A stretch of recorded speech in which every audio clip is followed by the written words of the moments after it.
சிங்கக்கேவியில் நான் விழுந்தேன், அவர் என்னோடு அமர்ந்திருந்தார். சுட்டெரிக்கும் அக்கினியில் நடந்தேன், பனித்துளியாய் என்னை நனைத்தார். எல்லோரும் சிங்கக்கேவியில் நான் விழுந்தேன், அவர் என்னோடு அமர்ந்திருந்தார். சுட்டெரிக்கும் அக்கினியில் நடந்தேன், பனித்துளியாய் என்னை நனைத்தார். சிங்கக்கேவியோ சூளை நெருப்போ, அவர் என்னை காத்திடுவார். சிங்கக்கேவியோ சூளை நெருப்போ, அவர் என்னை காத்திடுவார். அவரே என்னை காப்பவர், அவரே என்னை காண்பவர், அவரே என்னை காப்பவர், அவரே என்னை காண்பவர். சிங்கக்கேவியோ சூளை நெருப்போ, அவர் என்னை காத்திடுவார். சிங்கக்கேவியோ சூளை நெருப்போ, அவர் என்னை காத்திடுவார்.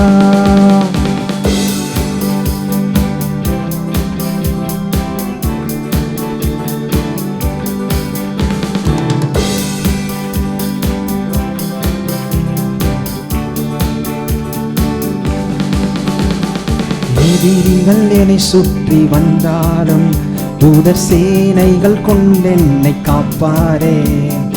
எதிரிகள் என்னை சுற்றி வந்தாலும் தூதர் சேனைகள் கொண்டென்னை காப்பாரே. ஆவியினால் யுத்தம் வெல்வேனே, சாத்தானை சமுத்திரம் விழுங்குமே. ஆவியினால் யுத்தம் வெல்வேனே, சாத்தானை சமுத்திரம் விழுங்குமே. அவரே என்னை காப்பவர், அவரே என்னை காண்பவர், அவரே என்னை காப்பவர், அவரே என்னை காண்பவர். சிங்கக்கேவியோ சூளை நெருப்போ, அவர் என்னை காத்திடுவார். சிங்கக்கேவியோ சூளை நெருப்போ, அவர் என்னை காத்திடுவார். ராஜ்யம் எனக்குள்ளே வந்ததால் சூழ்ச்சிகள் என்னை ஒன்றும் செய்யாதே. ராஜ்யம் எனக்குள்ளே வந்ததால் சூழ்ச்சிகள் என்னை ஒன்றும் செய்யாதே. அற்புதம் எனக்காக செய்பவர் என்னை அதிசயமாய் வழி நடத்துவார். அற்புதம் எனக்காக செய்பவர் என்னை அதிசயமாய் வழி நடத்துவார். அவரே என்னை காப்பவர், அவரே என்னை காண்பவர், அவரே என்னை காப்பவர், அவரே என்னை காண்பவர். சிங்கக்கேவியோ சூளை நெருப்போ, அவர் என்னை காத்திடுவார். சிங்கக்கேவியோ சூளை நெருப்போ, அவர் என்னை ராஜ்யம் எனக்குள்ளே, ராஜ்யம் எனக்குள்ளே வந்ததால் சூழ்ச்சிகள் என்னை ஒன்றும் செய்யாதே. ராஜ்யம் எனக்குள்ளே வந்ததால் சூழ்ச்சிகள் என்னை ஒன்றும் செய்யாதே. அற்புதம் எனக்காக செய்பவர் என்னை அதிசயமாய் வழி நடத்துவார். அற்புதம் எனக்காக செய்பவர் என்னை அதிசயமாய் வழி நடத்துவார். அவரே என்னை காப்பவர், அவரே என்னை காண்பவர், அவரே என்னை காப்பவர், அவரே என்னை காண்பவர். சிங்கக்கேவியோ சூளை நெருப்போ, அவர் என்னை காத்திடுவார். சிங்கக்கேவியோ சூளை நெருப்போ, அவர் என்னை காத்திடுவார். சிங்கக்கேவியில் நான் விழுந்தேன், அவர் என்னோடு அமர்ந்திருந்தார். சுட்டெரிக்கும் அக்கினியில் நடந்தேன், பனித்துளியாய் என்னை அணைத்தார். சிங்கக்கேபியில் நான் இருந்தேன், அவர் என்னோட வந்திருந்தார். சுட்டெரிக்கும் அக்கினியில் நடந்தேன், பனி துளியாய் என்னை நனைத்தார். சிங்கக்கேபியோ சூளை நெருப்போ, அவர் என்னை காத்திடுவார். சிங்கக்கேபியோ சூளை நெருப்போ, அவர் என்னை காத்திடுவார். சிங்கக்கேபியோ சூளை நெருப்போ, அவர் என்னை காத்திடுவார். சிங்கக்கேபியோ சூளை நெருப்போ, அவர் என்னை காத்திடுவார். அவரே என்னை காப்பவர், அவரே என்னை காண்பவர், அவரே என்னை காப்பவர், அவரே என்னை காண்பவர். சிங்கக்கேபியோ சூளை நெருப்போ, அவர் என்னை காத்திடுவார். சிங்கக்கேபியோ சூளை நெருப்போ, அவர் என்னை காத்திடுவார். சிங்கக்கேபியோ சூளை நெருப்போ, அவர் என்னை காத்திடுவார். சிங்கக்கேபியோ சூளை நெருப்போ, அவர் என்னை சிங்கக்கேபியோ சிங்கக்கேபியோ சூளை நெருப்போ, அவர் என்னை காத்திடுவார். சிங்கக்கேபியோ சூளை நெருப்போ, அவர் என்னை காத்திடுவார்.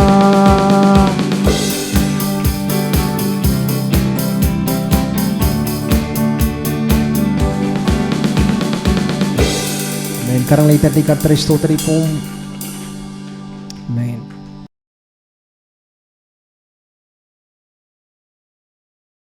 யோவான் சுவிசேஷம் 3 அதிகாரம் 16 வசனம். தேவன் தம்முடைய ஒரே பேரான குமாரனை விசுவாசிக்கிறவன் எவனோ அவன் கெட்டுப்போகாமல் நித்திய ஜீவனை அடையும்படிக்கு அவரை தந்தருளி இவ்வளவாய் தேவன் உலகத்தில் அன்பு கூர்ந்தார். ஜெபமெல்லாம். பரலோக பிதாவே, ஸ்தோத்திரிக்கிறோம். மனுஷன் அப்பத்தினால் மாத்திரமல்ல, தேவனுடைய வாயிலிருந்து புறப்படுகிற ஒவ்வொரு வார்த்தையினாலும் பிழைப்பான் என்று எழுதியிருக்கிறபடி உடைய வார்த்தை ஆவியானவரே அபிஷேகத்தமுடைய பிள்ளைகள் மத்தியிலே அனுப்புவீராக. உடைய வசனம் அனுப்பின காரியமாய் வாய்க்கட்டும். இயேசுவின் நாமத்தில் ஜெபிக்கிறோம் பிதாவே, ஆமென். தேவனுடைய பிள்ளைகளே, வேதம் சொல்லுது, தேவன் தம்முடைய ஒரே பேரான குமாரனை விசுவாசிக்கிறவன் எவனோ அவன் கெட்டு போகாமல் நித்திய ஜீவனை அடையும்படிக்கு அவரை தந்தருளி இவ்வளவாய் தேவன் உலகத்தில் அன்பு கூர்ந்தார் என்று பார்க்கிறோம். ஆண்டவராய் இயேசு நாம் ஒவ்வொருவருக்காகவும் இந்த உலகத்தில் வந்து சிலுவையில் அடிக்கப்பட்டு ரத்தத்தை சிந்தி மரித்து உயிரோடு எழுந்து ஆண்டவராய் இயேசு இன்னைக்கும் ஜீவிக்கிறார்.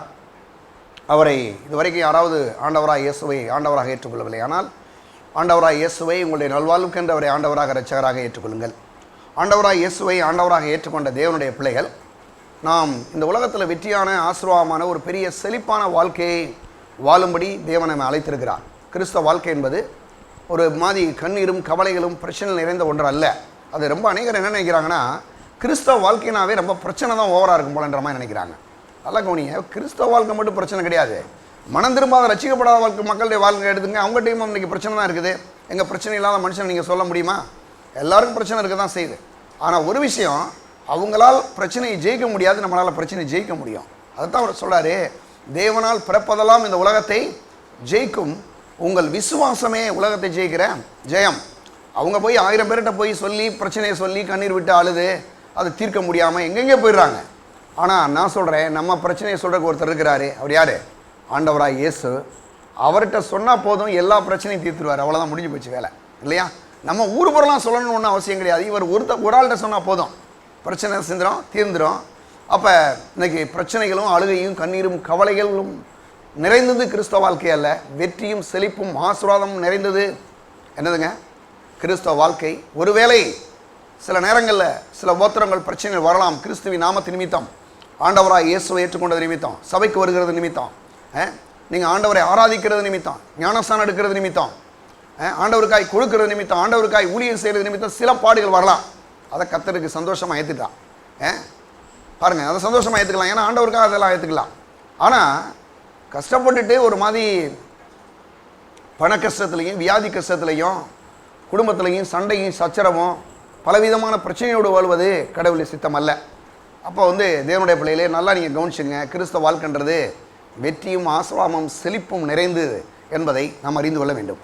சரி, அப்படிப்பட்ட இந்த கிறிஸ்தவ வாழ்க்கைக்கு நாம் ஏன் அநேகர் இப்படிப்பட்ட இந்த வாழ்க்கையை அநேகர் அனுபவிக்க முடியல? கிறிஸ்தவ வாழ்க்கையில் பாருங்கள், கூட்டம் கூட்டமாக ஓடுறாங்க.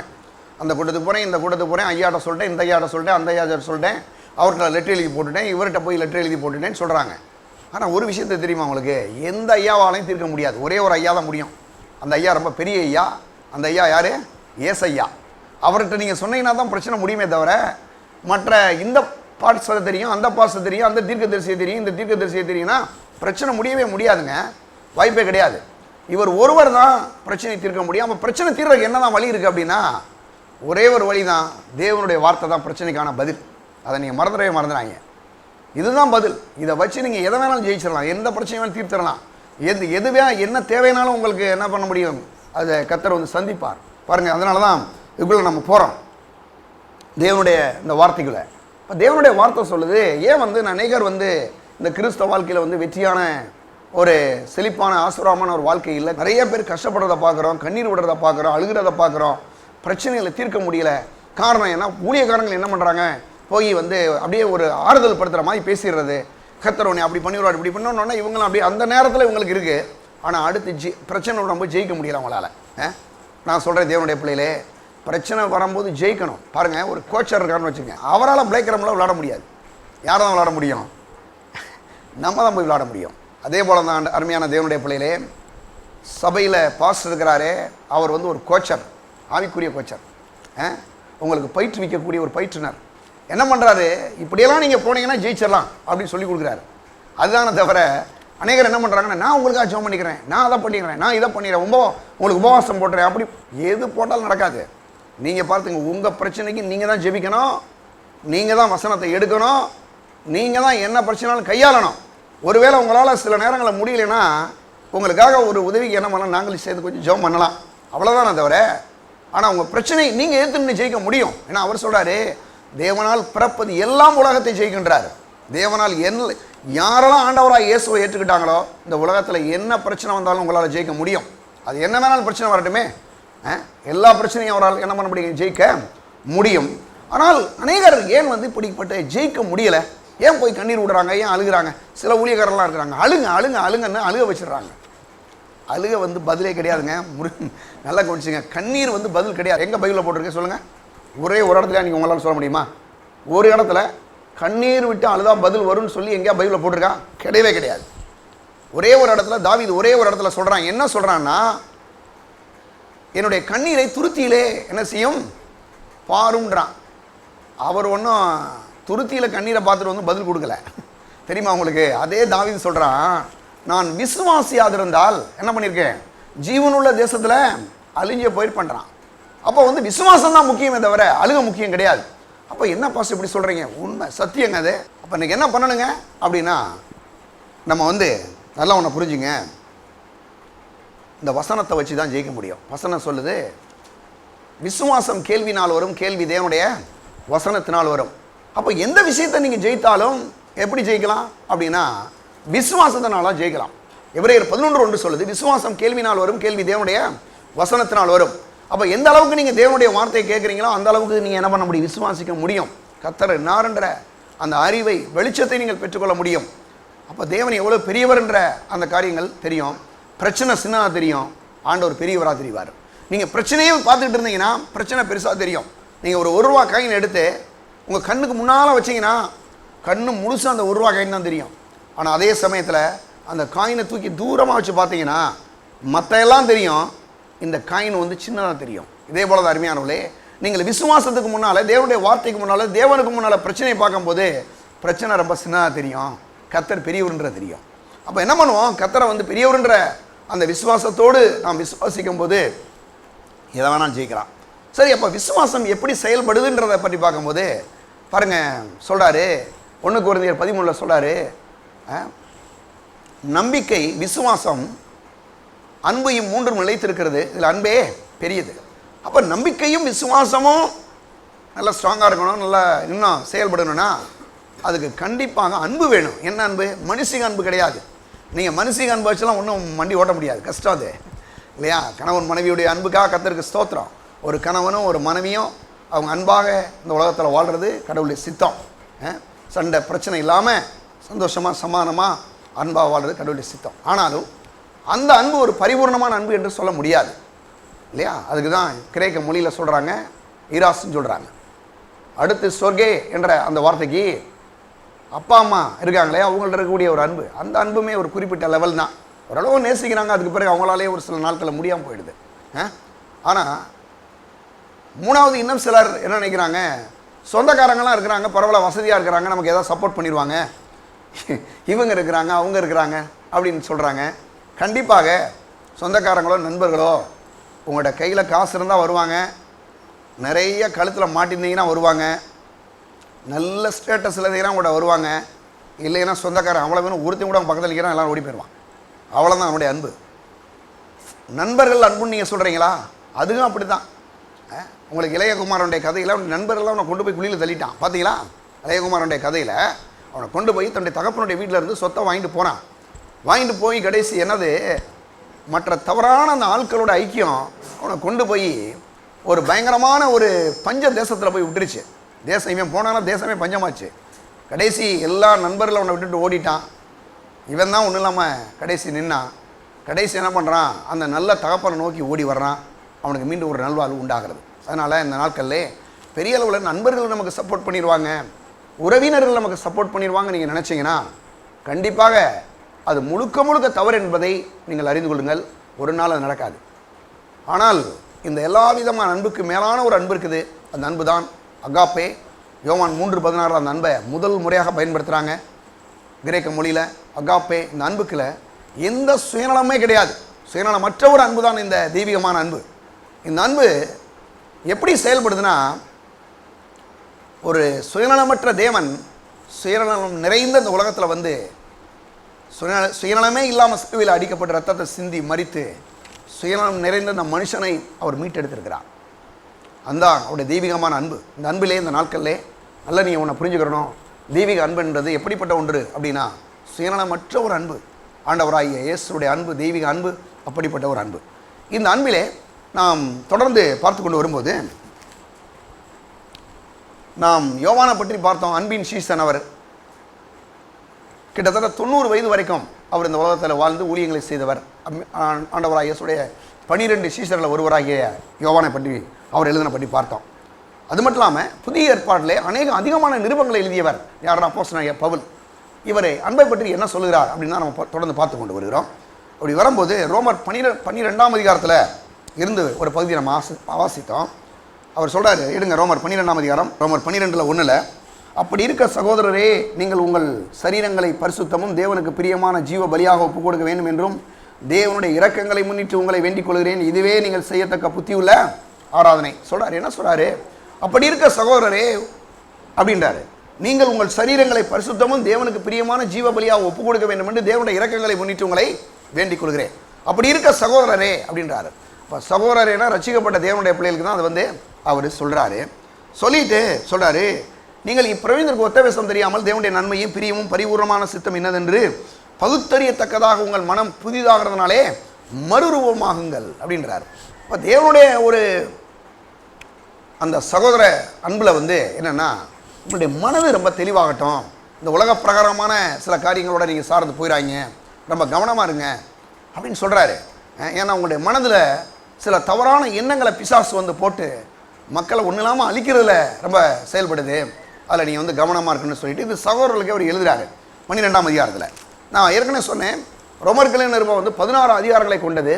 இந்த நிருபத்தில் 11 அதிகாரங்கள் வந்து பாவத்தை குறித்தும் நீதியை குறித்தும், இன்னும் சொல்லப்போனால் நியாய தீர்ப்பை குறித்தும், கடவுளுடைய ரட்சிப்புனா என்ன, அந்த ரட்சிப்புக்கான எப்படியெல்லாம் ஆண்டவர் அந்த ரட்சிப்பை ஏற்படுத்தினார், எப்படியெல்லாம் இந்த மனுஷன் மேலே அன்பு கூர்ந்தார் என்றெல்லாம் வந்து முதல் 11 அதிகாரங்களை நான் பார்க்க முடியும். 12ஆம் அதிகாரத்திலிருந்து 16ஆம் அதிகாரம் வரைக்கும் அங்கே நீங்கள் பார்த்தீங்கன்னா நாம் எப்படி இந்த தேவ அன்பில் நடக்க வேண்டும் என்பதை பவுல் வந்து போதிக்கிறார். எப்படி இந்த தேவ அன்பில் நடக்கணும். இன்றைக்கி ஆண்டவராக இயேசுவை ஏற்றுக்கொண்டிருக்கிறோம். ஏற்றுக்கொண்ட தேவனுடைய பிள்ளைகள் நம்ம எப்படி இந்த உலகத்தில் தேவ அன்பில் நடக்கிறோம் என்பதை நம்ம வந்து என்ன செய்யணும், ரொம்ப கவனமாக பார்க்கணும் என்பதை பார்க்கிறார் சொல்கிறாரு. அதில் பாருங்கள் 12:9 பார்த்தோம் பாருங்க, உங்கள் அன்பு மாயமற்றதாக இருப்பதாக தீமையை வெறுத்து நன்மையை பற்றி கொண்டிருங்கள் என்று சொல்றாரு. அதாவது உங்களுடைய அன்பு மாயமற்றதாக இருப்பதாக. மாயமற்றதாக இருப்பதானா என்னன்னா, உங்களுடைய அன்பு வந்து ஒரு ஏமாத்து வேலையாக இருக்க வேணான்றாரு. நீங்கள் சும்மா ஏதோ அன்பு அன்பு கூறுறேன்ற மாதிரி நாடகம் போடாங்க.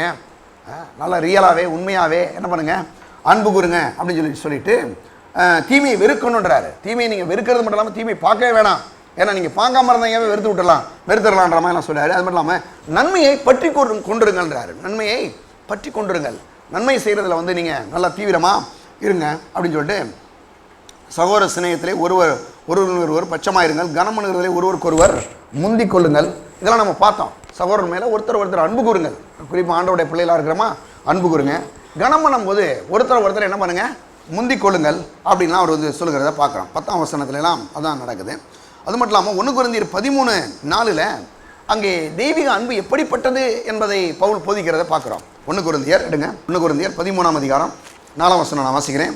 அன்பு நீடிய சாந்தமும் தயவும் உள்ளது, அன்புக்கு பொறாமை இல்லை, அன்பு தன்னை புகழாது, இருமாப்பாய் இராது.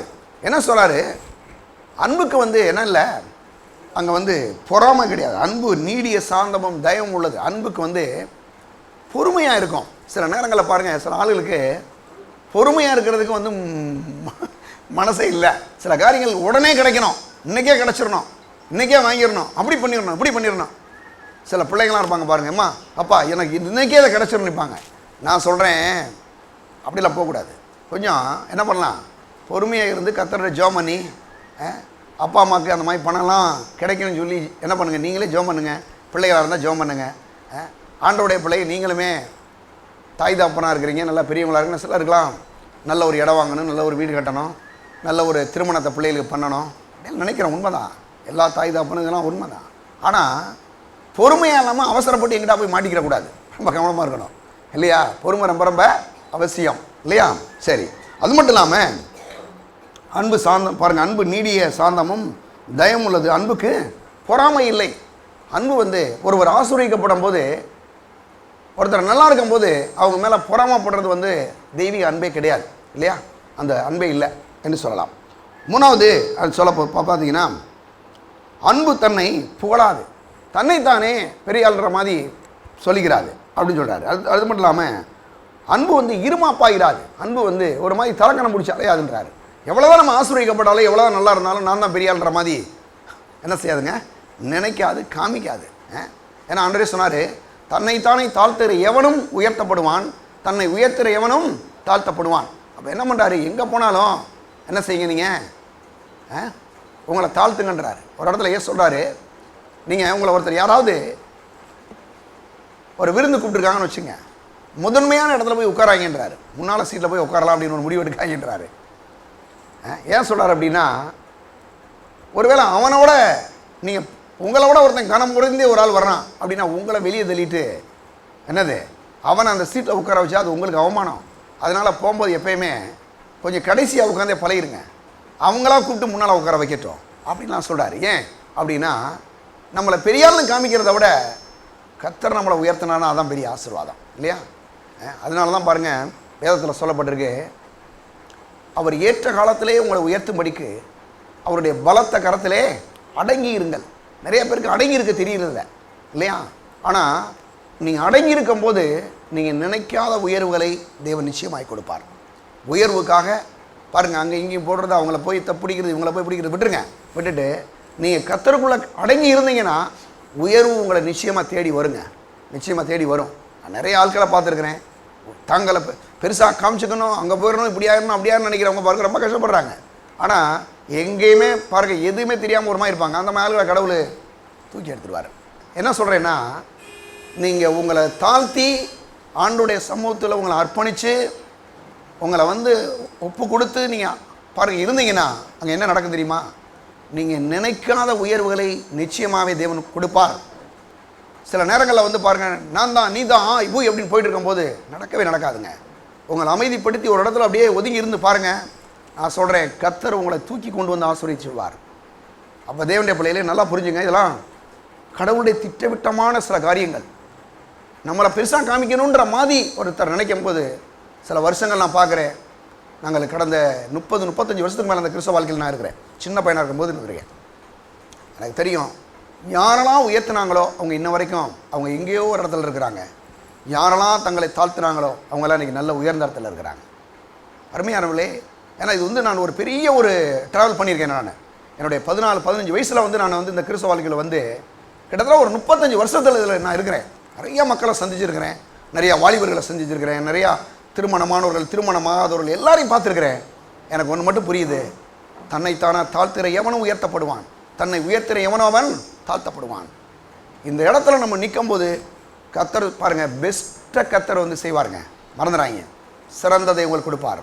அப்போ அருமையானவர்களே, நாம் அந்த ஒரு மாதிரி அந்த அன்பிலே போகும்போது அங்கே இருமாப்பான காரியங்களை இல்லாமல் அப்படி சொல்கிறாரு, அயோக்கியமானதை செய்யாது, தற்பொழிவை நாடாது, சினமடையாது, தீங்கு நினையாது, அயோக்கிய பாருங்க, அநியாயத்தில் சந்தோஷப்படாமல் சத்தியத்திலே சந்தோஷப்படும், சகலத்தையும் தாங்கும், சகலத்தையும் விசுவாசிக்கும், சகலத்தையும் சகிக்கும், அன்பு ஒரு காலம் ஒழியாது, தீர்க்க தரிசனாலும் ஒளிந்து போம், அந்நிய பாஷையிலானாலும் ஒளிந்து போம், அறிவானாலும் ஒளிந்து போம். பாருங்க சொல்றாரு, நம்முடைய அறிவு குறைவுள்ளது, நம்முடைய தீர்க்க தரிசனம் சொல்லுதலும் குறைவுள்ளது. நம்முடைய அறிவு வந்து ஒரு குறைவான ஒன்று தான், ஆனால் தேவனுடைய அறிவுன்றது ரொம்ப பெருசு என்று சொல்லுகிறார். சரி, இப்படியெல்லாம் நம்ம பார்த்து கொண்டு வரும்போது நாம் பாருங்க ஒரு வசனத்துக்கு நம்ம போகலாம். அந்த வசனத்துலேருந்து கொஞ்சம் அடுத்து இன்னொரு பகுதிக்கு நம்ம போனோம். எடுங்க, ரோமர் 12ஆம் அதிகாரத்தில் வாங்க. ரோமர் 12ஆம் அதிகாரம் 12ல் 13-14 வசனங்களை நாம் வாசிப்போம். திரும்பி போவோம். 12ஆம் அதிகாரத்தில் அங்கே 13-14 வசனங்களை நான் வாசிக்கிறேன். பரிசுத்தவான்களுடைய குறைவிலே அவர்களுக்கு உதவி செய்யுங்கள், அந்நியரை உபசரிக்க நாடுங்கள், உங்களை துன்பப்படுத்துவர்களை ஆசீர்வதிங்கள், ஆசீர்வதிக்க வேண்டியதை அன்றி சபிக்காதிருங்கள். என்ன சொல்கிறாரு? பரிசுத்தவான்களுடைய குறைவிலே அவர்களுக்கு உதவி செய்யுங்கள், அந்நியரை உபசரிக்க நாடுங்கள். பரிசுத்தவான்களுடைய என்னது குறைவிலே அவர்களுக்கு என்ன செய்யுங்க? அவருக்கு உதவி செய்யுங்கள் அப்படின்றார். பரிசுத்தவான்கள் யார் அப்படின்னா, நான் கடந்த வாரமே சொல்லிட்டேன், நீங்கள் நான்லாம் யார் தான்? பரிசுத்தவான்கள் தான். பரிசுத்தவான்னா எங்கேயோ ஒருத்தர் இருக்காருன்னு நினைக்காங்க. நீங்களும் நான் யார்? பரிசுத்தவான்கள். அப்போ இந்த பரிசுத்தவான்களுக்கு இன்னொரு பரிசுத்தவான் என்ன பண்ணலாம்? உதவி செய்யலாம் இல்லையா? அவங்களுக்கு தாராளமாக செய்யலாம். சரி, இதெல்லாம் நம்ம கடந்த வாரங்களை பார்த்தோம். பார்த்துட்டு இதில் சில நேரங்களில் வந்து அவர் சொல்கிறார், அந்த அதே வசனத்தில் பாருங்கள் 13ஆம் வசனம், பரிசுத்தவான்களுடைய குறைவிலே அவர்களுக்கு உதவி செய்யுங்கள், அந்நியரை உபசரிக்க நாடுங்கள். சில நேரங்களில் யாராவது ஒருத்தர் சில உதவிகளை கேட்குறாங்க, சில ஏதோ யாரோ ஒருத்தர் வீடுகளே சிலர்லாம் கேட்பாங்க, வந்து கொஞ்சம் சாப்பாடு கொடுக்குன்னு கேட்பாங்க, ஒரு சில நேரங்களில் துணி கொடுக்கணும்லாம் கேட்பாங்க. பழைய ஏற்பாட்டு காலங்களில் பார்த்தீங்கன்னா சில நேரங்களில் தேவதூதர்களை மனுஷர்களால் வந்து என்ன பண்ணுறாங்க வந்து அவங்களோட சாப்பிட்டுலாம் போயிடுறாங்க. ஆபிரகாம் பாருங்கள், ஆபிரகாம்கிட்ட ஒரு முறை வந்து பாருங்கள், தேவதூதர்கள் வந்து சாப்பாடு கேட்குறாங்க. அவன் என்ன பண்ணுறான் பாருங்கள், நல்ல அருமையான சாப்பாடு கொடுக்குறான். ஏன்னா வேதத்தில் என்ன சொல்கிறாருன்னா, அந்நியரை உபசரிக்க என்ன செய்யுங்க? நாடுங்கள். சில நேரங்கள் அப்படி செய்யும்போது தேவதூதர்களை கூட நீங்கள் என்ன பண்ணலாம்? சாப்பாடு கொடுத்துடலான்றாங்க. அப்படியெல்லாம் பாருங்கள் வந்து நடக்குது இல்லையா? நடக்கலாம். ஆனாலும் அடுத்து இதெல்லாம் நம்ம கடந்த வாரங்களை பார்த்துட்டு பவுலை பற்றி பார்த்தோம். பவுல் வந்து சபையை துன்பப்படுத்தினவர். அப்படிப்பட்ட ஒரு நபர் வந்து அவர் அன்பை நாடுகிறத பற்றி போதிக்கிறார். இன்றைக்கி அதில் தான் பேச போகிறோம். அன்பை நாடுங்கள், எப்படி செய்யணுமா? அன்பை நாடுங்கள். எடுங்க, அதை பற்றி ஒரு பகுதி போவோம்.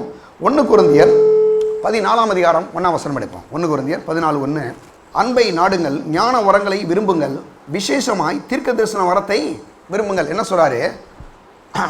என்ன சொல்கிறாருன்னா, அன்பை நாடுங்கள் அப்படின்றாரு. அப்போ அன்பை வந்து என்ன செய்யணுமா? நம்ம வந்து அன்பை நாடுங்கள் அப்படின்னா, இன்றைக்கி அன்பை எப்படி நாடுறது அப்படின்னா, அன்பாக வந்து நடந்து கொள்ள நம்ம என்ன பண்ணணும்? கற்றுக்கொள்ளணும். அன்பை என்ன பண்ணணும்? நடந்து கொள்ள நாம் வந்து பாருங்கள் கற்றுக்கொள்ளணும்.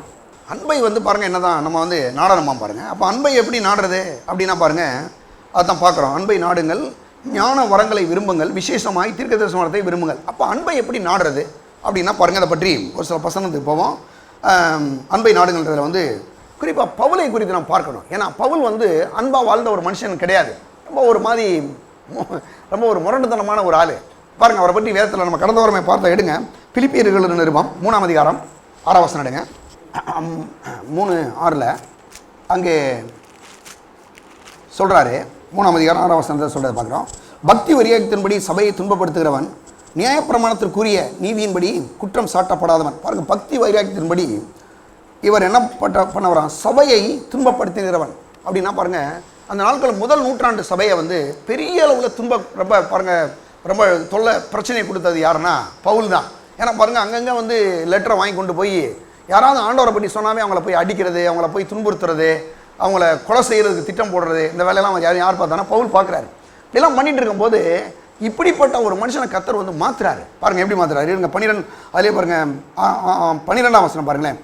3:12 நான் அடைந்தாயிற்று அல்லது முற்றிலும் தெரிந்தவனானேன் என்று எண்ணாமல் கிறிஸ்து இயேசுவினாலே நான் எதற்காக பிடிக்கப்பட்டேனோ அதை நான் பிடித்து கொள்ளும்படி ஆசையாய் பின்தொடர்கிறேன். இப்படிலாம் நான் இருந்தேன். ஆனால் இப்போ நான் கிறிஸ்துவுக்காக அந்த உலகத்தில் வாழ்கிறேன், நான் கிறிஸ்துவுக்காக அவருடைய திட்டத்தின்படி நான் வாழ்கிறேன் அப்படின்னு சொல்லி அவர் என்ன பண்ணுறாரு, அப்படிப்பட்ட அந்த வாழ்க்கைக்குள்ள போகிறாரு. நான் அடைந்தாயிற்று அல்லது முற்றிலும் தெரிந்தவனேன் என்று நான் எண்ணாமல் கிறிஸ்து இயேசுவினாலே நான் எதற்காக பிடிக்கப்பட்டேனோ அதை நான் பிடித்து கொள்ளும்படி ஆசையாய் பின்தொடர்கிறேன். எப்படி சொல்கிறார் பாருங்க. நான் என்ன நோக்கத்துக்காக அந்த உலகத்தில் வந்து, அதாவது என்னை கடவுள் வந்து ஆண்டவராக இயேசு என்னை ரட்சித்தாரோ அந்த நோக்கத்துக்காகவே நான் இந்த உலகத்தில் வாழ போகிறேன், அதுதான் என்னுடைய ஒரு பிரதானமான நோக்கமாக இருக்குது அப்படின்றாரு. என்னென்னா அவர் எப்படியெல்லாம் அந்த உலகத்தில் அன்பாக வாழ வேண்டும் என்று தீர்மானிக்கிறாருன்னா அதை பற்றி தான் அவர் சொல்கிறாரு. இப்படி சொல்லிக்கிட்டே பாருங்க. இன்னும் ஒரு வசனத்துக்கு போனோம்னா பிலிப்பியர் 12 சொல்கிறாரு, அதை பின்தொடர்கிற இன்றைக்கும் கூட நம்ம ஒவ்வொருவரும் கூட இந்த கிறிஸ்தவ வாழ்க்கையிலே அன்பாய் வாழும்படி என்ன செய்யணுமா, ஆசையாய் நாம் பின்தொடர வேண்டும். அது மட்டும் இல்லாமல் ஊழியத்தை ஆசையாய் செய்ய பாருங்க, உங்கள் ஊழியத்தை வந்து பாருங்க ஆசையாய் வந்து பாருங்க அவர் செய்கிறாரு. சரி, அது மட்டும் இல்லாமல் இங்கே சொல்கிறாரு, பவுல் சொல்கிறாரு, அங்கே பவுல் சொல்கிற அந்த விஷயத்தை பார்க்கும்போது அவர் அந்த அன்பாய் பாருங்க அவர் நடக்கிறத பற்றியெல்லாம் சொல்கிறாரு. அது மட்டும் இல்லாமல் இன்னும் இதை பற்றி 2 தீமோத்தேயு எடுங்க, 2 தீமோத்தேயும் எடுங்க. 2 தீமோத்தேயு 1ஆம் அதிகாரம் 16-17 வசனங்களை நான் வாசிக்கிறேன். 16-17 ஒனேசிப்பேருவின் வீட்டாருக்காக கர்த்தர் இரக்கம் கட்டளையிடுவாராக. அவன் அநேகந்தரம் என்னை இளைப்பார பண்ணினான், என் விலங்குகளை குறித்து அவன் வெட்கப்படவும் இல்லை. பாருங்க என்ன சொல்கிறாரு அப்படின்னா, இங்கே வந்து பவுல் வந்து அடுத்த வசனம் கூட வாசிங்க, அப்படி கண்டினியூ பண்ணுவான். அவன் ரோமாவிலே வந்திருந்த போது அதிக ஜாக்கிரதையாய் என்னை தேடி கண்டுபிடித்தான். நல்லா கவனிங்க, பவுல் இருக்காரு, பவுல் ஊழியத்தின் நிமித்தம் கொண்டு போய் சிறையில் போட்டாங்க. பவுலை கொண்டு போய் பாருங்கள், ஒரு பிரசங்கம் பண்ணுறதை கொண்டு போய்ங்க, ஒரு பிரசங்கியாரை கொண்டு போய் பாருங்கள். இன்றைக்கி நம்ம ஊரில் அப்படிலாம் ஒன்றும் பெருசாக இல்லை. சில இடங்களில் பாருங்கள் ஊழியத்தை போய் செய்யும்போது சில பிரச்சனை வருது. ஆனால் இவரை கொண்டு போய் பாருங்கள், பிரசங்கம் பண்ணது இயேசுவை பற்றி பிரசங்கம் பண்ணாலும் ஜெயிலில் போட்டாங்க. ஜெயிலில் போட்டால் என்ன ஆகி போச்சுன்னா, ஜெயிலில் போய் யார் பார்க்க போகிறதுனா அந்த ஒனேசிப்பேருன்னு ஒருத்தர் இருக்கார் பாருங்கள், அவர் போய் பவுலை போய் பார்க்க போகிறாரு. எத்தனை பேர் பாருங்கள், ஒரு ஆள் ஒரு குற்றவாளி போய் ஜெயிலில் உள்ளே போட்டாங்க. போயிட்டு இப்போ நம்ம எல்லோரும் போய் ஆப்பிள் பழம் ஆரஞ்சு பழம் வாங்கிட்டு போய் பரவாயில்ல ஜெயிலில் இருக்காருங்க ஊழியக்காரரு, அதனால் அவரை பார்த்துட்டு வரணும் எத்தனை பேர் போவாங்க. ஐயோ அந்த மனுஷன் என்ன தப்பு பண்ணானோ, என்ன பிரச்சனையோ, இயேசுவை பற்றி இப்போ தான் பிரசங்கம் பண்ணானோ இல்லை வேறு எதுவும் பிரச்சனையோ அப்படின்னு சொல்லி அநேகர் ஒதுங்கி கொள்வார்கள் பிரச்சனை மத்தியிலே. ஆனால் இந்த ஒனேசிப்பேர் என்ன பண்ணுறாராம், போய் சிறையில் இருக்கக்கூடிய பவுலை போய் பார்த்து அவருக்கு சில சப்போர்ட்ஸ்லாம் பண்ணுறாராம், சில என்னது பண உதவியெல்லாம் செய்கிறாரு, சில காரியங்கள்லாம் செய்கிறாரு. அப்போ அருமையானவர்களே, நான் சொல்கிறேன் ஊழியங்களில் கூட அப்படித்தான். இந்த தேவ அன்பை நாடும்போது, குறிப்பாக பரிசுத்தவான்களுடைய விஷயங்கள் எடுக்கும்போது நான் சொல்கிறேன், சபை மக்கள் நீங்கள் எப்படி இருக்கணும் அப்படின்னா, மற்றவங்க கஷ்டப்படுறாங்கன்னா அந்த கஷ்டத்தில் எப்படி சப்போர்ட் பண்ணலாம்னு நினைக்கணும், எப்படி ஒதுங்கி ஓடிடலாம், நான் மட்டும் நல்லா இருந்தால் போதுன்ற மாதிரி நீங்கள் யாராவது இருந்தீங்கன்னா அது உண்மையிலே ஒரு கடவுளுடைய நல்லது, ஒரு தெய்வீகமான அன்பே கிடையாது. என்ன பண்ணணும்னா, பிரச்சனையில் இருக்கிறாங்க, அந்த பிரச்சனையோடு இருக்கிற மக்கள் மத்தியில் நம்மளும் போய் என்ன பண்ணுங்க, அவங்களுக்கு சில உதவிகளை செய்யும் போது என்ன பண்ணலாம், சில உதவிகளை செய்யும் போது என்ன நடக்குன்னா, அவங்க தேர்தல், அவங்க ஆறுதல் அடைவாங்க, அவங்க பலன் அடைவாங்க. பரவாயில்ல என் சார்பாக சிலர் இருக்கிறாங்களே அப்படின்னு அவங்க என்ன பண்ணுவாங்க, ஆறுதல் அடைந்து கொள்வார்கள். அது மட்டும் இல்லாமல் இங்கே சொல்கிறாரு, நான் கஷ்டப்பட்ட போது அப்போஸ்தலனாகிய பவுல் பெரிய கோடீஸ்வரன், அதை நீங்கள் புரிஞ்சுக்கணும். பவுல் வந்து பெரிய கோடீஸ்வரன், பெரிய பணக்காரரு, சொந்த கப்பலுக்கு சொந்தக்காரரு. அப்படிப்பட்ட பவுல் அந்த நாட்களில் டாக்டரேட் பண்ணவர், அவ்வளோ பெரிய ஒரு ஆள். அவர் சொல்கிறாரு, ஜெயிலில் போட்டாங்க, கையில் காசு இல்லை, ஆனால் ஒனேசிப்பேர் வந்து என்ன பண்ணுறாரு, வந்து எனக்கு கொடுத்து உதவி செய்கிறார். பைபிள் எப்படி பாருங்கள், ஒரு சின்ன விஷயம் தாங்க, ஆனால் பைபிள் பல நூற்றுக்கணக்கான வருஷங்களாக இருக்குது. ஆனால் ஒனேசிப்பேருடைய பேர் இங்கே இருக்குது பார்த்தீங்களா. ஏன்னா நான் சொல்கிறேன், நீங்கள் கூட இப்படிப்பட்ட இந்த ஊழியங்களே நீங்கள் விதைக்கும் போது கொடுக்கும்போது, நான் சொல்கிறேன், ஒருவேளை உங்கள் பேரை பைபிள் எழுத முடியல, ஆனால் நான் சொல்கிறேன், பரலோகத்தின் தேவனுடைய பேரை பரலோகத்தில் எழுதி வைத்திருக்கிறார். நிச்சயமாக இருக்குங்க. ஏன் தெரியுமா, அந்த ஊழியம் வந்து அப்படிப்பட்ட ஒன்று, நீங்கள் செய்கிற காரியங்கள், கொடுக்குற காரியங்கள் ஒவ்வொன்றும் அப்படிப்பட்ட ஒன்று. அப்போ இன்றைக்கி பாருங்கள், என்னென்னா நாம் அந்த கொடுக்குற விஷயங்களை வந்து அந்த அன்பாய் நம்ம எப்படி என்ன செய்யணுமா நடந்து கொள்ள வேண்டும் என்று அவர் சொல்கிறார். அது மட்டும் இல்லாமல் அந்த உதவி செய்யும்போது பாருங்கள், நம்ம என்ன பண்ணக்கூடாது, உதவி செய்கிறதுல வந்து ஒரு நாள் வெட்கப்படக்கூடாது, ஒரு மாதிரி கொடுக்கக்கூடான்ற மாதிரி எண்ணத்துக்குலாம் போயிடவே கூடாது சொல்கிறாரு.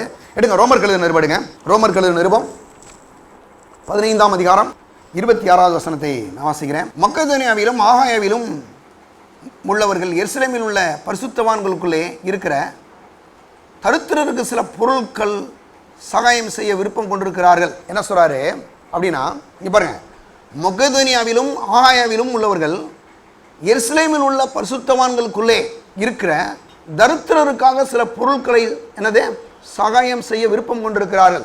என்ன சொல்கிறாரு அப்படின்னா, அதாவது வந்து அடுத்த வசனத்தை பாருங்க, இப்படி செய்வது நல்லதென்று எண்ணினார்கள், இப்படி செய்கிறதற்கு அவர்கள் கடனாளிகளாயும் இருக்கிறார்கள். எப்படி என்றால், புறஜாதியார் அவருடைய ஞான நன்மைகளில் பங்கு பெற்றிருக்க சரீர நன்மைகளை அவர்களுக்கு உதவி செய்ய இவர்கள் கடனாளியாக இருக்கிறார்கள். என்ன சொல்கிறார் அப்படின்னா, மற்ற தேசங்களில் மற்ற இடங்களில் வந்து சுவிசேஷம் அறிவிக்கப்பட்டு அவங்களாம் ரசிக்கப்பட்டிருக்கிறாங்க. ஆனால் எருசலேமில் என்ன பிரச்சனை அப்படின்னா, சுவிசேஷம் சொல்கிறதில்ல, முடியலை, ரொம்ப ரொம்ப ப்ராப்ளம் வந்து ஒரு மாதிரி ரொம்ப கஷ்டப்படுறாங்க, ஊழியம் செய்கிறவங்களே கஷ்டப்படுறாங்க. அப்படி கஷ்டப்படுற மக்களுக்கு அவங்க என்ன பண்ணுறாங்களாம், அங்கே இருக்கக்கூடிய அதாவது எருசலேமில் உள்ள பரிசுத்தவான்களுக்குள்ளே இருக்கிற தரித்திரருக்காக சில பொருட்களை சகாயம் செய்ய விருப்பம் கொண்டிருக்கிறார்கள்.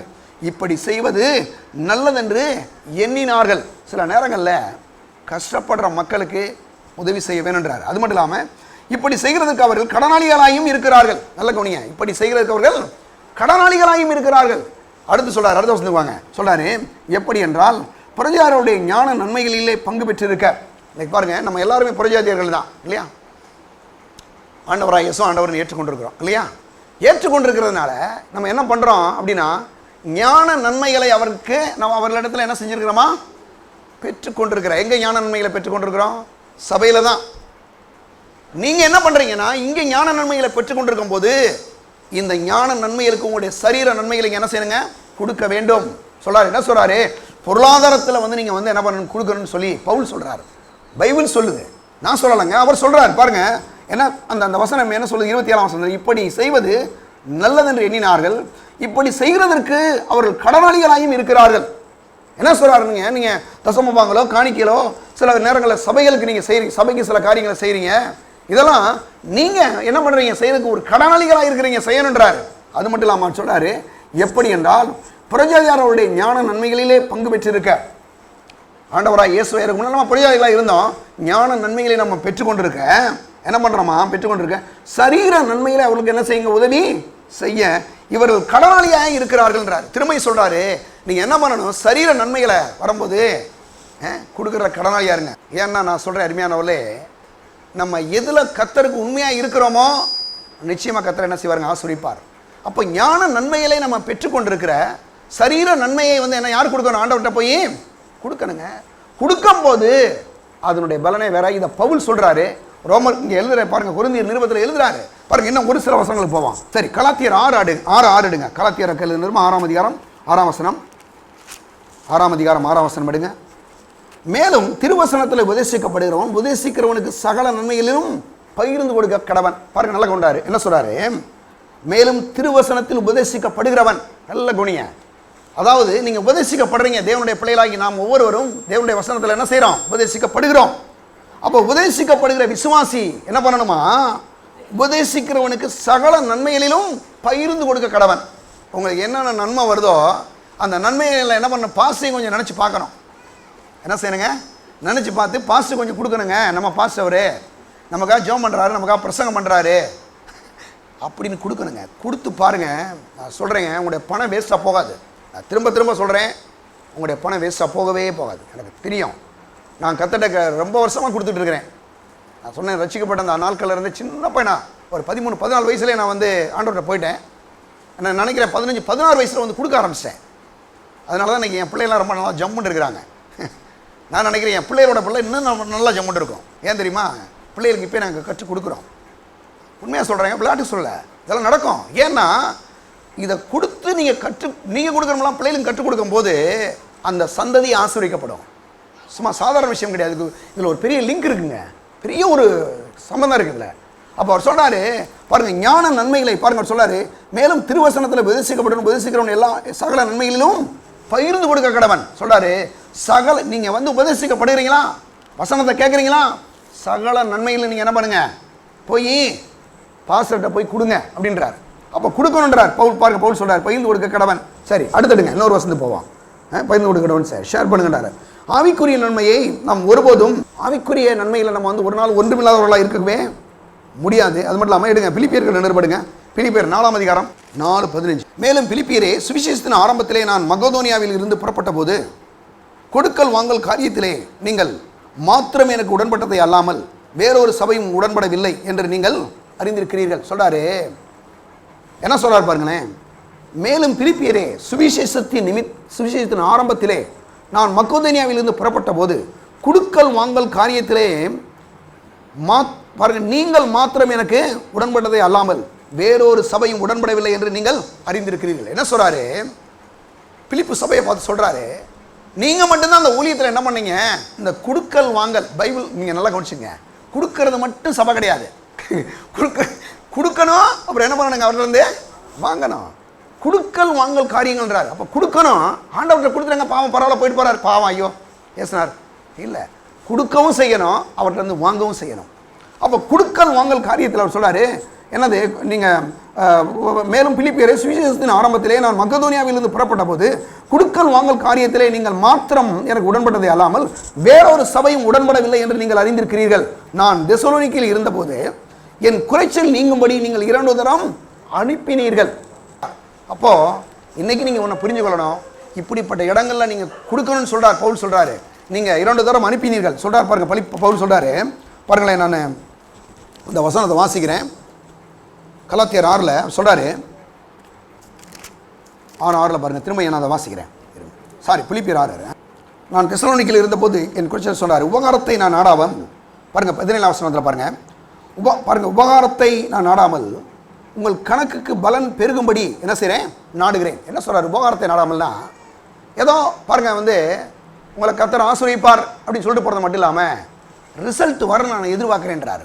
ஒரு ஆள் கொடுத்துருக்காங்கன்னு வச்சுங்க, சபையில் வந்து கர்த்தர் உங்களை ஆசீர்வதிப்பார், நீங்கள் போங்க அப்படின்னு ஒரு நாடகம் போட்டு போகக்கூடாது. உங்களை ஆசீர்வதிக்கிற வரைக்கும் நான் விடக்கூடாது அவரை. நான் சொல்ல போறீங்க, பவுல் தான் செய்கிறாரு. நான் உபகாரத்தை நாடாமல் அப்படின்னா என்னன்னா, ஏதோ உங்களுக்கு நீங்கள் கொடுத்துருவீங்க, பதிலுக்கு நான் ஏதோ ஒன்று கொடுத்துறேன் உங்களுக்கு அப்படின்ற மட்டும் இல்லாமல் ஒருவேளை ஒரு தேங்க்ஸ் சொல்லிட்டு போயிடுறேன் அப்படி மட்டும் கிடையாமல் என்ன செய்யணும் அவர் சொல்கிறாரு, நான் உபகாரத்தை நாடாமல் உங்கள் கணக்குக்கு பலன் பெருகும்படி நாடுகிறேன். நீங்கள் கொடுத்துருக்குறீங்களா, உங்கள் கணக்கு என்ன செய்யணும், பலன் பெருக வேண்டும். அப்போ கொடுக்கறதோட நீங்கள் போயிடக்கூடாதுங்க. கொடுத்தீங்கன்னா என்ன வரணும், உங்களுக்கு உங்கள் கணக்குக்கு பலன் பெருக வேண்டும். பெருகலைன்னா சம்திங் ராங் ஃபார் யூ. பெருகலைனா நீங்கள் தான் ப்ராப்ளம், கர்த்தர் ஒன்றும் பிரச்சனை கிடையாதுங்க. அப்போ பெருகலைனா எங்கே பிரச்சனை கண்டுபிடிங்க. ஒருவேளை அறகுறையாக கொடுக்குறீங்களா, இல்லை கொடுக்காமே இருக்கிறீங்களா, இல்லை கொடுத்துட்டு வாங்காமல் இருக்கிறீங்களா, என்ன பிரச்சனை கண்டுபிடிச்சிக்கணும் நம்ம. அப்போ என்ன பண்ணணும், அந்த கொடுத்துட்டு ஆண்டவரே நான் கொடுத்துருக்குறேன், நான் கொடுத்த மாதிரி நீங்கள் என்ன செய்யணும், அவரே சொல்கிறார் என்னை சோதிச்சு பாருங்கள். இதில் என்ன பெரிய இதில் நமக்கு இருக்குது, ஆண்டவர் அதெல்லாம் நாங்கள் சோதிக்க மாட்டாங்க, நாங்களாம் ரொம்ப அப்படிங்க இல்லை சோதிச்சு பாருங்கள் அவர் சொல்லியிருக்காருங்க. நீங்கள் சோதிச்சு பார்க்கலாம், கொடுத்துட்டு என்னை நீங்கள் ஆசீர்வதிக்கணும் அப்படின்னு நீங்கள் கேட்கலாங்க. இப்போ பவுல் சொல்கிறாரு, கணக்கு பாருங்கன்றார். கணக்கு உங்கள் கணக்கு பெருகட்டும், உங்களை என்னது கணக்கு உங்கள் கணக்குக்கு பலன் பெருகும்படி நாடுகிறேன். எல்லாம் பாருங்க, எல்லாம் எனக்கு கிடைத்தது பரிபூர்ணமாக உண்டாயிருக்கிறது. உங்களால் அனுப்பப்பட்டவரை சுகந்த வாசனையும் தேவனுக்கு பிரியமான உகந்த பலியாயும் எப்பப்ராதீத்துவின் கையிலே வரப்பற்றி கொண்டபடியால் நான் திருப்தி அடைந்திருக்கிறேன். என்ன பாருங்க, அங்கேருந்து யாரோ ஒருத்தர் எப்பப்ராதீத்துன்றவர்கிட்ட கொடுத்து விட்டுருக்காங்க. சொல்கிறாரு, அங்கேருந்து கொடுத்து விட்டதை நான் வாங்கிக்கிட்டேன். யார் சொல்கிறார், பிலிப்பு சபைக்கு சொல்கிறாரு. சொல்கிறாரு, என் தேவன் தம்முடைய மகிமையின் ஐஸ்வரியத்தின்படி உங்கள் குறையெல்லாம் கிறிஸ்து இயேசுவுக்குள் நிறைவாக்குவார். யாருக்குங்க, இந்த ஒரே வசனத்தை மட்டும் பிடிக்கக்கூடாது. நீங்கள் என் தேவன் தம்முடைய மகிமையின் ஐஸ்வரியத்தின்படி கிறிஸ்து இயேசுவுக்குள் குறையெல்லாம் நிறைவாக்குவார்னு நீங்கள் 19 மட்டும் எடுத்துக்கிற முடியாது. என்ன செய்யணும், நீங்கள் 15 ஆரம்பிங்க. 15 ஆரம்பிச்சிங்கன்னா தான், 16 ஆரம்பித்தா தான் நீங்கள் என்ன பண்ணணும். சொல்கிறார் 15 சொல்கிறார், மேலும் பிலிப்பியரே, சுவிசேஷத்தின் ஆரம்பத்திலே நான் மக்கெதோனியாவிலிருந்து புறப்பட்ட போது கொடுக்கல் வாங்கல் காரியத்திலே நீங்கள் மாத்திரம் எனக்கு உடன்பட்டதை அல்லாமல் வேறொரு சபையும் உடன்படவில்லை என்று அறிந்திருக்கிறேன். எப்படி சொல்றார் பார்த்தீங்களா, நீங்க தான் கொடுத்தீங்க, அதனால தான் சொல்றேன் நான் உங்களுக்கு, என் தேவன் தம்முடைய மகிமையின் ஐஸ்வரியத்தின்படி கிறிஸ்து இயேசுவுக்குள் குறையெல்லாம் நிறைவாக்குவார். அப்போ கொடுக்குற மனுஷன் வாழ்க்கையில் கண்டிப்பாக பலன் பெருகும். எங்கேயாவது உங்கள் பணம் வந்து லாக் ஆகுது, பிரச்சனை ஆகுது, உங்களுடைய பணம் எங்கே வேஸ்ட்டாக போகுதுன்னா, திட்டவட்டமாக சொல்கிறேங்க, நீங்கள் மனம் திரும்பணும். மனம் திரும்பி ஆண்டவருக்கு கொடுக்கணும். தேவையில்லாமல் உங்கள் பணம் வேஸ்ட்டாக போயிட்டே இருக்குது. அங்கே நீங்கள் சரி பண்ணாத வரைக்கும் பணம் போய்கிட்டு தான் இருக்கும். ஒன்றும் பண்ணவே முடியாது. நீங்கள் உங்களால் பிசாசு திருடிட்டு போயிருங்க. நீங்கள் கடவுளுக்கு கொடுக்குறத போய் சாத்தாண்ட போய் கொடுக்குறீங்களே, கடவுள்கிட்ட கொடுக்குறதுக்கு ஏங்க சாத்தானுக்கு பிசாசு கொடுக்குறதுக்கு மக்கள் ரெடியாக இருக்குது நீங்கள் போய், இல்லையா? வட்டிக்காரனுக்கு போய் கொடுக்க ரெடி, தேவையில்லாத ஆளுங்கெல்லாம் போய் கொடுக்க ரெடி. ஆனால் சபைக்கு கொடுத்தா மட்டும் ஏன் உங்களுக்கு பிரச்சனை வருது? உங்களை சாத்தா கொடுக்க விட மாட்டுது, அதான் காரணம். ஆனால் சபைக்கு கொடுக்கும்போது சொல்றார், பவுல் சொல்றாரு, என் தேவன் தம்முடைய மகிமையின் ஐஸ்வரியத்தின்படி கிறிஸ்து இயேசுக்குள் உங்கள் குறையெல்லாம் நிறைவாக்குவார். எப்படிங்க? கொடுத்த மக்களுக்கு தான் நிறைவாகும். நீங்க கொடுக்காம, நம்ம ஊரை சொல்றாங்களே வெறுங்கை முளம் போடுவான்னு சொல்றாங்க, கேள்விப்பட்டிருக்கீங்களா? நீங்க இப்படி இப்படி அளந்து போடுவீங்களா வெறுங்கையா? என்ன வச்சிருக்கணும்? கையில துணி இருக்கணுங்க. துணி கடைக்கு போனா அவன் சொல்றான் அளந்து கொடுக்குறான், அதான் வெறுங்கை முளம் போடாது அப்படின்னு ஒரு இப்படி போடணும். போட்டீங்கன்னா அளந்து கொடுத்தா தான் அவன் கிடைக்கும். இல்லை நீங்க மாட்டுக்கு இல்லைங்க, அவன் சொல்றான் 2 அப்படி போங்க காசு கொடுங்கன்னு கொடுப்பீங்களா நீங்க? நடக்காது. அப்போ என்ன பண்ணா, குடுக்கல் வாங்கல நீங்க கரெக்டாக இருக்குன்றாரு. அப்போ சொல்றாரு, நீங்க அப்படி பண்ணினீங்கன்னா என் தேவன் தம்முடைய மகிமையின் ஐஸ்வரியத்தின்படி கிறிஸ்து இயேசுக்குள் குறையெல்லாம் நிறைவாக்குவார். என்னதுங்க? பரிசுத்தமானவங்களுக்காக செய்யுங்கன்றாரு. சபைக்கு வரும்போது இதெல்லாம் செய்யணுன்றாரு. செய்யும் போது தான் இதெல்லாம் நடக்கும், இல்லையா? அப்போ அது பவுல் சொல்றாரு, குடுக்கல் வாங்கல. பாருங்க கடைசி என்ன ஒரு பகுதிக்கு வாசித்து முடிக்க போறோம். எடுங்க பிலிப்பியர் சொல்றாரு, முடிச்சிட்டாரு இல்லையா? எடுங்க 1 தீமோத்தேயு 6ஆம் அதிகாரம் 1 தீமோத்தேயு 6:18 பாருங்க, நான் வாசிக்கிறேன். நன்மை செய்யவும் நற்கிரியைகளில் ஐஸ்வர்யங்களாகவும் தாராளமாய் கொடுக்கிறவர்களும் உதாரண குணமாய் இருக்கவும் சொல்றாரு. பாருங்க, நன்மை செய்யவும், பாருங்க, நன்மை செய்யவும் நற்கிரியைகளில் ஐஸ்வர்யங்களாகவும், நன்மை செய்யவும் நற்கிரியைகளிலே ஐஸ்வர்யங்களாகவும் தாராளமாய் கொடுக்கிறவர்களும். இது பைபிள் இருக்கா இல்லை வேற எங்க இருக்கா? எல்லாரும் நீங்களே சொல்லுங்க, எங்க இருக்கு? பைபிள் இருக்கா இல்லைங்க? இருக்கு. என்ன சொல்றாரு? தாராளமாய் கொடுங்கள். சிலருக்கெல்லாம் பார்த்தீங்கன்னா பைபிளில் தசமபாவம் பழைய ஏற்பாட்டு கலையங்க எத்தனை காமிச்சிருக்கேன்ப்பா, தாராளமாய் கொடுங்கன்னு கொடுத்துருக்கு, அவங்க அனுப்பினாங்கன்றாரு. பவுல்லாம் எல்லாம் பேசிட்டு இருக்கிறாரு. தாராளமாய் கொடுக்கிறவர்களும். கர்த்தருடைய சபையில் கொடுக்கல கஞ்சத்தனம் பண்ணவே கூடாதுங்க. தைரியமாக கொடுக்கணும், தைரியமாக கொடுக்கணும். கொடுக்கும்போது அந்த பலனை வேறமாக இருக்கும். பாருங்க சொல்றாரு அங்கே அந்த அந்த அந்த வசனம் சொல்லுது, தீமோத்தேயுல பாருங்க 18ஆம் வசனத்தில், நன்மை செய்யவும் நற்கிரியைகளிலே ஐஸ்வர்யங்களாகவும் தாராளமாய் கொடுக்கிறவர்களும் உதாரண குணமுள்ளவர்களாக இருக்கவும். அதாவது கொடுக்கறதுல கொஞ்சம் கூட வந்து பாருங்க, ஆண்டவருடைய சபையில் கொடுக்கல கஞ்சத்தனம் பண்ணவே கூடாது. தைரியமாக என்ன செய்யணுங்க?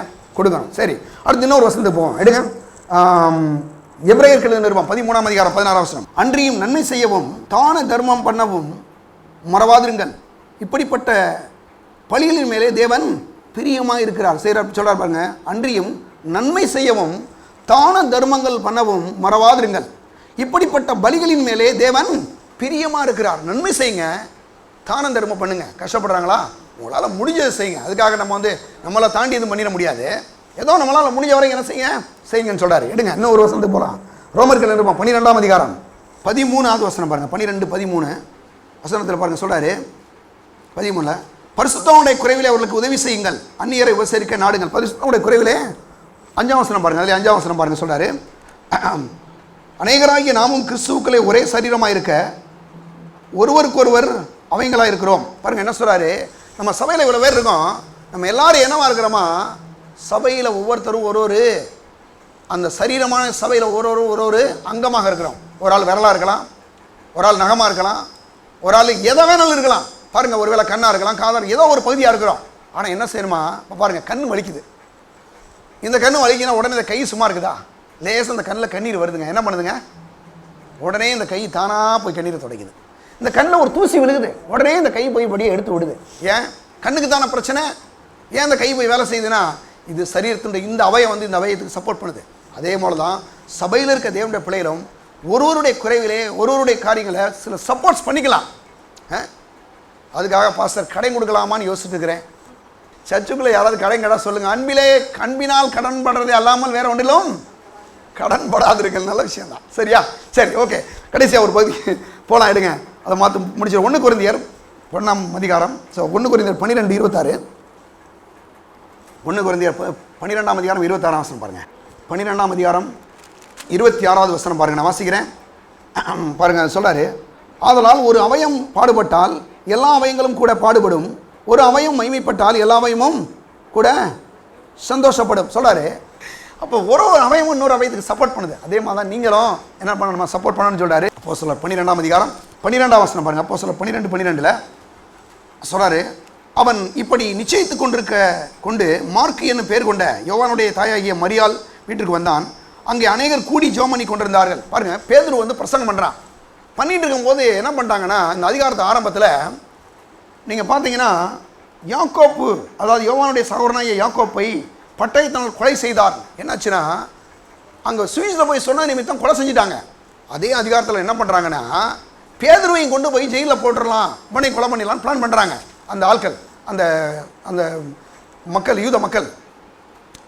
உடனே இவங்க என்ன பண்ணுறாங்கன்னா, ஜெயிலில் போய் அடைச்ச உடனே இவங்க எல்லாருமே என்ன பண்ணுறாங்க, ஜெபம் பண்ணுறாங்க. நல்லா கவனிங்க, சபையில் இருக்க தேவனுடைய பிள்ளைகள் ஒருத்தர் கஷ்டப்படும் போது நீங்கள் ஒருத்தருக்காக ஒருத்தர் என்ன பண்ணுங்க, ஜெபம் பண்ணுங்கன்றாரு. ஏன்னா பேதுரு வந்து கஷ்டப்பட்டு ஜெயிலில் கிடக்காரு. ஆனால் இவங்க என்ன பண்ணுறாங்க, ஜெபம் பண்ணுறாங்க. ஜெபம் பண்ணால் உடனே வெளியில் வந்துடுறாரு. பாருங்க, கர்த்தர் என்ன பண்ணுறாரு, அவர்களை வெளியில் கொண்டு வர்றாரு. 12 பார்க்குறோம்.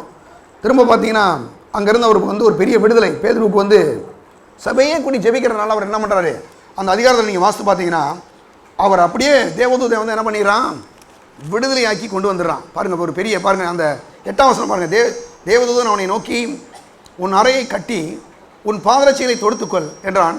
அவன் அந்தபடியே செய்தான். தூதன் பின்னும் அவனை நோக்கி, உன் வஸ்திரத்தை போர்த்தி கொண்டு என் பின்னே வான்றான். இவங்க ஜெபம் பண்ணுறாங்க. நேராக தேவதூதன் போய் ஜெயிலில் ஒரு போட்டு திறந்து விட்டான்.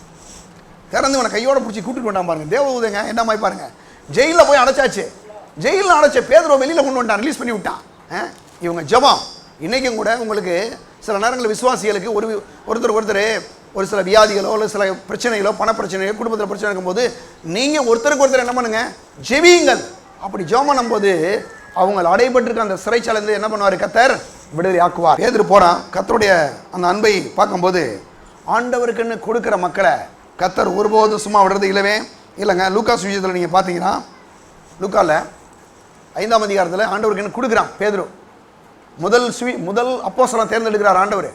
சொல்கிறார் பேதுரு இப்போ சொல்கிறாரு, உன்னுடைய வெற்றி அந்த படை எனக்கு கொடுன்னு கேட்குறாரு. கொடுத்தானா? கொடுத்த 5ஆம் அதிகாரம் 1ஆம் வசனத்துலேருந்து கிட்டத்தட்ட பாருங்கள் ஒரு 7-8 வசனங்கள் நீங்கள் வாசித்தீங்கன்னா கொடுக்குறான். படகை வெற்றி படகு, வெற்றி வேலை வெறும் மனுஷன். ஆனால் கொடுத்ததனுடைய பலன் என்ன தெரியுமா உங்களுக்கு? 2 படகு அமிழத்தக்கதாக மீன்களை நிரப்பினார்கள். நான் சொல்கிறேன் தேவனுடைய பிள்ளைகளே, இன்றைக்கும் கூட நாம் கர்த்தருக்கென்று கொடுக்கும்போது, கர்த்தருடைய ஊழியத்தில் கொடுக்கும்போது, கர்த்தருடைய சபையில் கொடுக்கும்போது, சில நேரங்களில் சபையில் இருக்க சில மக்களுக்கு கொடுக்கும்போது, கஷ்டப்படுறவங்களுக்கு கொடுக்கும்போது, நான் சொல்கிறேன் நிச்சயமாக கர்த்தர் அதுக்கான ஒரு பலனை உங்களுக்கு பெருக செய்வார். அப்போ இன்றைக்கி இந்த அன்பை எப்படி நாடுறது? கர்த்தருக்காக கொடுக்குறதில்ல நீங்கள் நாடுங்க. சில விசுவாசிகள் சில உதவிகள் செய்யணுமா, நாடுங்க. சில ஜெபங்களை பண்ணணுமா, ஜெபம் பண்ணுங்க. அப்படி பண்ணும்போது நம்ம என்ன செய்கிறோன்னா, அந்த அன்பிலே நம்ம என்ன செய்கிறோம், ஒரு நாளே நாடுகிறோம். 2 கொரிந்தியர் 8ஆம் அதிகாரம் 1-2 பாருங்கள். அன்றியும் சகோதரரே, மக்கதோனியா நாட்டு சபைக்கு தேவனா அளித்த கிருபையை உங்களுக்கு அறிவிக்கிறோம். அவர்கள் மிகுந்த உபத்திரவத்தினாலே சோதிக்கப்படுகையில் கொடிய தரித்திரமுடையவர்களாக இருந்தும் தாங்கள் பரிபூர்ண சந்தோஷத்தினாலே மிகுந்த உதாரத்துவமாய் கொடுத்தார்கள். அவங்களே கஷ்டப்பட்டுட்டு இருக்கிறாங்க. ஆனால் கர்த்தருக்கு கொடுக்கறல அந்த சபை மக்கள் என்ன பண்ணுறாங்களாம், அவர்கள் மிகுந்த உபத்திரவத்தினாலே சோதிக்கப்படுகையில் கொடிய தரித்திரமுடையவர்களாக இருந்தும் தாங்கள் பரிபூர்ண சந்தோஷத்தினாலே மிகுந்த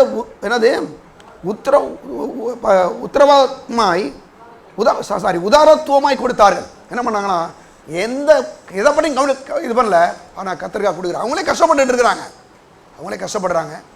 நான் ஒரு புத்தகத்தை பல வருஷங்களுக்கு முன்னால் வாசித்தேன். மெக்சிகோ என்ற அந்த தேசத்தில் ஒரு ஊழியக்காரர், டெரிமைஸ் அப்படின்னு ஒரு ஊழியக்காருடைய அந்த ஊழியத்தில் அவர் சொல்கிறாரு, அந்த ஊழியத்தை போய் செஞ்சாராம். அங்கே ஒரு வீட்டில் போய் ஒரு ப்ரேயர் மீட்டிங் நடத்திருக்காரு. ப்ரேயர் மீட்டிங் நடத்தினா அந்த வீடு பாவம் ரொம்ப ஒரு கஷ்டப்படுற குடும்பம் பாருங்க.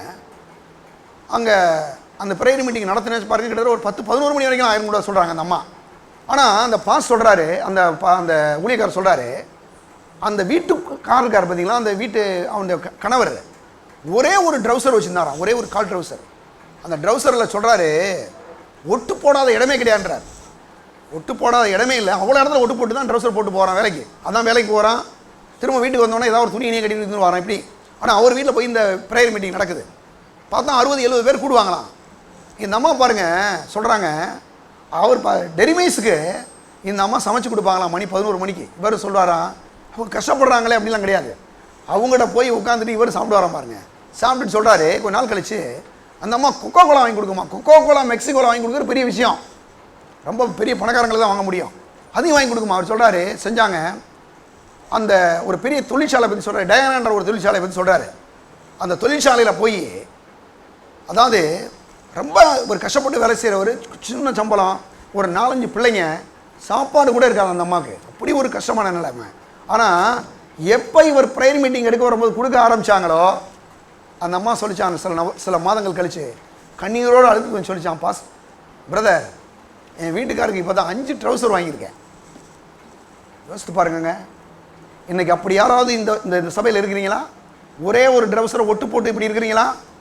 எல்லாரையும் கடவுள் ஆசீர்வதிச்சிருக்கிறாருங்க. ஆனால் நான் சொல்கிறேன், இப்படி கொடுக்கக்கூடிய மக்களை மகத்துவமாய் தேவன் ஆசீர்வதிக்கிறார். விளையாட்டு கிடையாது. நான் பண்ணுற பிரசங்கங்கள் சும்மா எழுத்து நினச்சிடாங்க, ஜீவனுள்ள வசனங்கள். இது அப்படியே வேலை செய்யுங்க, நிச்சயமாக வேலை செய்யும். எனக்கு வேலை செய்யுது, இன்றைக்கி தேவனுடைய மனுஷனுக்கு ஒவ்வொருவருக்கும் வேலை செய்யுது. நான் சொல்கிறேன், உங்களுக்கு நிச்சயமாக வேலை செய்யும். நீங்கள் யாராவது கொடுக்க கஷ்டப்படுறீங்கன்னா, உங்களை சாத்தானே கொடுக்க விட மாட்டான். கன்ஃபார்மாக சொல்கிறேன், உங்களை பிசாசு டார்ச்சர் பண்ணுறான், கொடுக்க விடல. மற்ற எல்லாத்துக்கும் கொடுக்க நீங்கள் உங்களை ரெடி. ஆனால் ஏன் சபைக்கு உங்களை கொடுக்க விட மாட்டான் தெரியுமா? நீங்கள் கொடுத்தீங்கன்னா இன்னும் அந்த ஊழியம் வளரும். இந்த ஊழியத்தின் நிமித்தம் உங்களை கர்த்தர் ஆசீர்வதிப்பார், உங்கள் குடும்பங்கள் ஆசீர்வதிக்கப்படும் என்பதை சாத்தான் திட்டவட்டமாக அறிஞ்சிருக்கிறான். உங்களை கொடுக்க விடாமாக்கனா அவனுக்கு என்ன லாபம்னா, உங்களை என்னால் ஏழை ஆக்கிடலாம், உங்களை என்னால் உங்களுக்கு பண பிரச்சனை உண்டாகிட்டே இருக்கலாம் அப்படின்னு அவனுக்கு தெரியும். அதனால தான் இன்றைக்கி நீங்கள் என்ன பண்ணணும்னா, கர்த்தருக்கென்று கொடுக்குற விஷயங்களில் எவ்வளவு நேரம் நீங்கள் அல்லேலூயா போடுறீங்க, எவ்வளோ நேரம் நீங்கள் ஜெபம் பண்ணுறீங்க, எவ்வளோ நேரம் பாட்டு போடுறீங்களோ அதெல்லாம் நல்லதான். அதை தாண்டி என்னைக்கு கர்த்தருக்கென்று கொடுக்க ஆரம்பிக்கிறீங்களோ அப்போது தான் உங்களுடைய பொருளாதாரத்தில் மாற்றங்கள் வருமே தவிர, நீங்கள் எவ்வளோ அல்லேலூயா போட்டாலும் சரி, நீங்கள் எத்தனை உபவாசம் போட்டாலும் சரி, நீங்கள் எத்தனை முறை அழுதாலும் சரி, ரிசல்ட் வராது. நீங்கள் எப்போது பண விஷயங்கள் ஆசீர்வதிக்கப்படணும் முடிவு எடுக்கிறீங்களோ அப்போது என்ன பண்ணுங்க, அன்பாய் கொடுக்கும்படி தீர்மானியுங்கள். நான் சொல்கிறேன், ரொம்ப டீப்பாக அதை பற்றி பேசுகிறேன். இந்த வசனம் அப்படி ஒரு ஜீவன் உள்ளதுங்க. ஏழைகளை இவர் ஐஸ்வர்யம் ஆக்க முடியுங்க. உங்கள் வேலையை நம்பி கிடையாது, உங்களை நம்பி கிடையாது. அவர் யாரை வேணாலும் ஆசீர்வதிக்க முடியும். ஒரே ஒரு வழி, நீங்கள் என்னைக்கு கொடுக்கும்படி தீர்மானிக்கிறீங்களோ பல வாய்ப்புகளை திறந்து கொடுப்பார், கர்த்தர் உங்களை ஆசீர்வதிப்பார். தேவனுடைய பிள்ளைகளை இந்த நாட்களில் ஞான நன்மைகளை நான் பெற்றிருக்கிற சரீர நன்மைகளை கண்டிப்பாக சபையில் கொடுக்குறேங்க. கொடுக்குற தேவனுடைய பிள்ளைகள், உங்களுடைய பணத்தை சாத்தான் திருடுறானா, நீங்கள் என்ன பண்ணணும், நீங்கள் தான் நிற்கணும். உங்களுடைய பணத்தை யாராவது திருடுறான், உங்களுடைய பணம் வேஸ்ட்டாக போகுது, தேவையில்லாமல் வட்டிக்கு போகுது, தேவையில்லாமல் மனுஷன் உங்கள் பணத்தை எடுக்கிறான், நீங்கள் நில்லுங்க, ஜெபம் பண்ணுங்க. பிசாசே, உன்னுடைய அசத்த கரத்தை இயேசு நாமத்தில் என்னுடைய பணத்தை எடு. உன்னை நான் கர்த்தருக்கு என்று காணிக்கையை கொடுக்குறேன், தசமபாகங்களை கொடுக்குறேன். என் பணத்தை எடுக்கிறதுக்கு சாத்தானே உனக்கு எந்த ஒரு அதிகாரம் கிடையாது அப்படின்னு சொல்லுங்க. நீங்கள் தேவனுடைய பிள்ளைகளை வேதம் சொல்லுது, நீ உன் கையின் பிரயாசத்தை சாப்பிடுவாயின்னு போட்டிருக்குங்க. உங்களுடைய பணத்தை எந்த தவறான ரீதியில் பணம் போகவே கூடாது. நீங்கள் ஜெபம் பண்ணுங்க. இயேசுவே, உங்களுடைய ரத்தத்தை என்னுடைய பணத்தில் தெளிக்கிறேன். நான் வேலை செய்கிறேன், சம்பாதிக்கிறேன். இந்த பணத்தை ஒரு நாள் பிசாசு எடுத்துகிட்டு போக நான் அனுமதிக்க மாட்டேன். இயேசுவின் ரத்தத்தை தெளிக்கிற ஆண்டவரை பாதுகாத்துக் கொள்ளுங்க. எந்த மனுஷனுக்கும் தேவையில்லாமல் என்னுடைய பணம் போகக்கூடாது. ஜெபிப்போம். ஹல்லேலூயா, ஸ்தோத்திரம். அந்த நாட்களிலே கொடுக்கும்படி தேவனுடைய பிள்ளைகள், கொடுக்காதவர்கள் அந்த நாட்களிலே கொடுக்கும்படி தீர்மானிங்கள். கொடுத்துட்டு கர்த்தரை சொல்லுங்க, என் பணத்தை சாத்தானே நீ எடுக்க முடியாதுடா, நான் கர்த்தருக்குன்னு கொடுக்குறேன், நான் தேவனுடைய பிள்ளை, என் பணம் அவருடைய பணம், ஒரு நாள் பிசாசை என்னுடைய பணத்தை உன்னால் எடுக்க முடியாது. பரலோக பிதாவே, ஸ்தோத்திரிக்கிறோம். உடைய விலையேற பெற்ற ரத்தத்தை மீண்டுமாக உடைய பிள்ளைகள் நாங்கள் தெரிக்கிறோம். கர்த்தாவே, உடைய மக்கள் அபரிதமாய் ஆசீர்வதிப்பீராக. ஆமாண்டுடைய ஞான நன்மைகளை உடைய பிள்ளைகள் பெற்றிருக்க, சரீர நன்மைகளை அவர்கள் தாராளமாய் கர்த்தருக்கென்று கொடுக்கும்படி ஆவியானவரே உதவி செய்வீராக. கொடுக்க மக்களை கொடுக்க விடாதபடி தடை செய்கிற எல்லா பிசாசன ஆவிகளையும் இயேசுவின் நாமத்தில் தருத்திர சாத்தானை இயேசுவின் நாமத்தில் சபித்து அப்புறப்படுத்துகிறோம். அசுத்த கரத்தை சாத்தானே, எங்கள் தேவ ஜனமீத்திலிருந்து எடென்று உனக்கு இயேசு நாமத்தில் கட்டளையிடுகிறோம். இயேசு நாமத்தில் கொடுக்கக்கூடிய தெய்வீக சுபாவத்தை, அந்த தேவ அன்பை உடைய பிள்ளைகள் நாடும்படியாக ஆவியானவரை கிரியை செய்வீராக. உடைய மக்களை ஆசீர்வதிப்பீராக. இயேசுவின் நாமத்தில் ஜெபிக்கிறோம் பிதாவே, ஆமென். நம்முடைய கர்த்தராகிய இயேசு கிறிஸ்துவின் கிருபையும் பிதாவாகிய தேவனுடைய அன்பும் பரிசுத்த ஆவியானுடைய ஐக்கியமும் இப்பொழுதும் எப்பொழுதும் நம்மோடு கூட இருப்பதாக, ஆமென். இயேசு ராஜாவுக்கே, ஜெய். இயேசு ராஜாவுக்கே, ஜெய். இயேசு ராஜாவுக்கே. ஜெய். கர்த்தர் உங்களை ஆசீர்வதிப்பார்.